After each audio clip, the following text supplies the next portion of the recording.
Бывший депутат Джугурку Кенеша Асия Сасыкбаева, а также действующие депутаты парламента от фракции Атамекен – единственные из известных политиков, кто решил поддержать акцию на Центральной площади.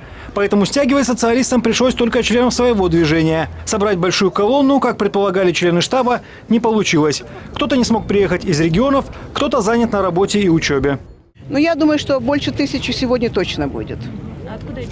Потому что рабочий день, мы не хотели бы также утруждать людей, которые работают, учатся со всех районов Кыргызстана и, естественно, Бишкека.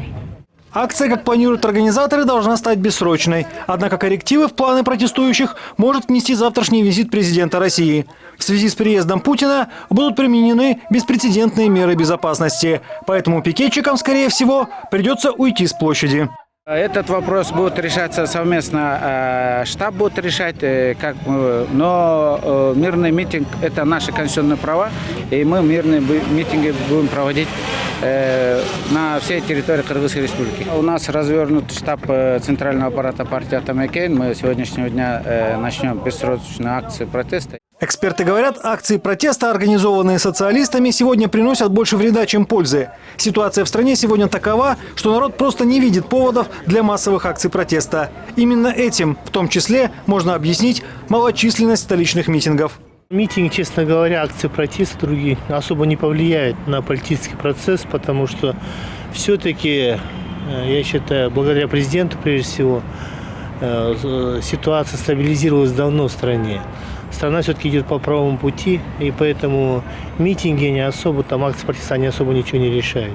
Митинговые страсти сегодня могут только подорвать имидж страны. Кыргызстан за рубежом и так у многих ассоциируется с протестными настроениями. Акции протеста прошлых лет стали забываться только сейчас. А позиция социалистов может не лучшим образом повлиять на экономику страны. Сейчас, за последние 2 года мы видим, что, конечно, количество митингов сократилось. И оно сократилось, наверное, не потому, что не было причин помитинговать, а потому что люди поняли, что политики решают свои собственные проблемы, собирая там, в общем-то, людей для того, чтобы вот прикрыть какие-то свои дела, либо вернуться в какое-то кресло свое властное, либо защититься от, скажем так, каких-то обвинений. И поэтому вот отношение к политикам в целом, да, и, наверное, повлияло на то, что количество митингов стало меньше, о чем, собственно, многие отмечали, да. Вот мы видели же, что и выборы проходили без митингов, да.